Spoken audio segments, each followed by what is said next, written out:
Nel giorno in cui l'Atletica Vicentina festeggiava lo storico scudetto conquistato dalle allieve in quel di Saronno, il Veneto celebrava il primo trofeo Città di Caorle, incontro internazionale per rappresentative regionali Under 20, organizzato nell'ambito del progetto Talento in collaborazione con il Comitato Provinciale di Venezia e con la Fondazione Caorle Città dello Sport. Noi con la Federazione di Atletica Leggera abbiamo un feeling particolare, oltre a questo tipo di eventi insomma, sono state fatte tantissime cose, compreso anche il premio della FIDAL, il premio Veneto, e questo è la conferma dell'unione che ha la città di Caorle con la Federazione di Atletica Leggera. Bisogna lavorare per investire e ottenere dei grossi risultati nel futuro, quindi certamente queste manifestazioni sono importanti in proiezione della partecipazione alle manifestazioni, però nel contesto di una impostazione di una carriera sportiva che non termini a 18, 17, 18, 19 anni, ma che sia proiettata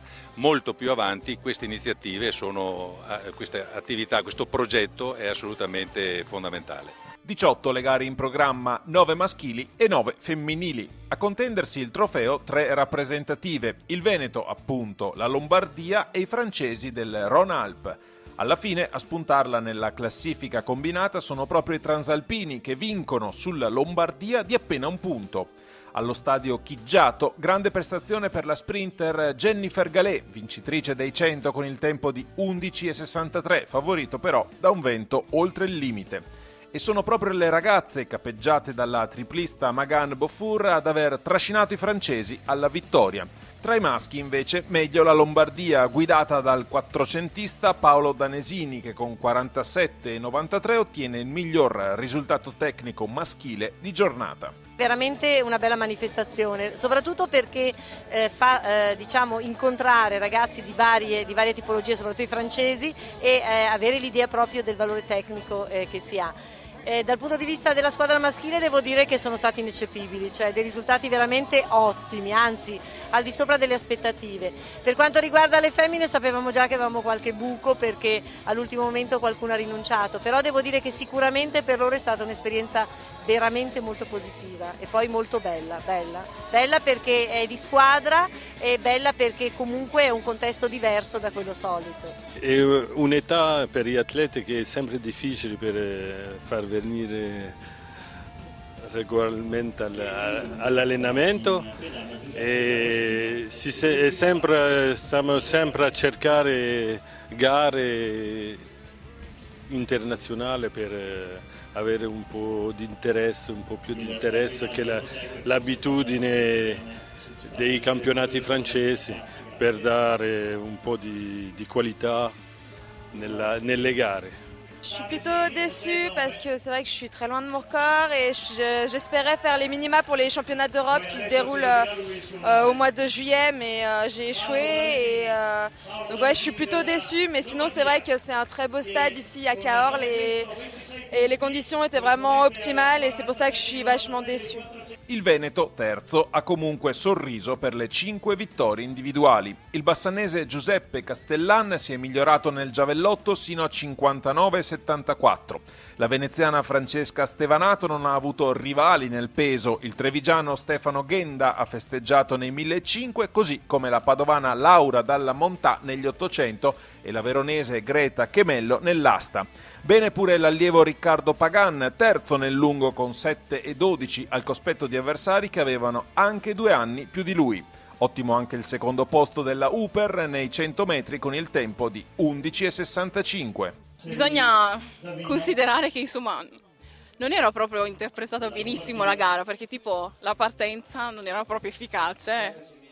E poi all'ultimo insomma sono riuscita, però vabbè, tutto sommato, considerando come sono partita stamattina che non sto mica benissimo, va bene. Io faccio i 3000 siepi, quindi oggi è stata più una gara per mettere su una settimana prima degli italiani che sono sabato, e quindi era più per vedere la forma com'era, e adesso sto bene e spero di arrivare nel podio e lottare come oggi per il primo posto agli italiani di 3000 siepi. È stato bello perché non conoscevo tanta gente, poi ho fatto amicizia siamo andati in giro in città, camminato tantissimo, anche troppo, e poi basta, a letto presto. Settimana prossima sono gli italiani a Bressanone, che spero di fare una buona misura lì per collocarmi ai vertici degli europei. Adesso sarei 8ª, spererei di arrivare al podio come normale e poi basta. Poi adesso ho fatto questa gara qui che è andata male e vabbè, però imparo da questa esperienza. Tutto sommato è andata bene, ho fatto 7,12, peccato che il secondo nullo, che era di un'unghia, non era male, era sui 7,20, 7,30. Sì, una buona gara insomma. Mi sto allenando molto e spero almeno di arrivare in finale ai mondiali. Sì, che non è impossibile, basterà sui 7,20.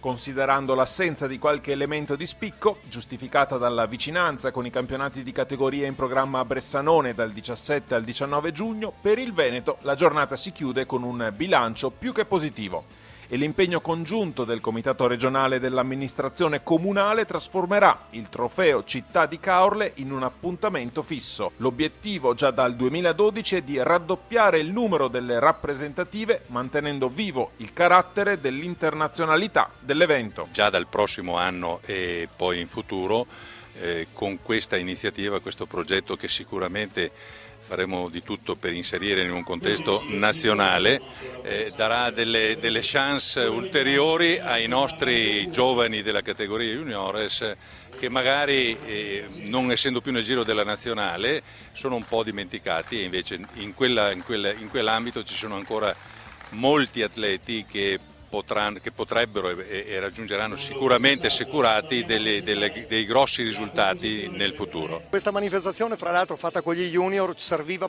moltissimo. Bisognerà studiare un momentino il calendario un po' meglio per permettere appunto di non essere troppo ravvicinata a questi campionati che si svolgono la settimana prossima, ma comunque è un appuntamento che sicuramente dà gli stimoli grossissimi a questi ragazzi. E i valori espressi oggi parlano chiaro, ci stiamo avvicinando alla stagione delle gare di atletica e Caorle è una magnifica cornice proprio per fare questa gara.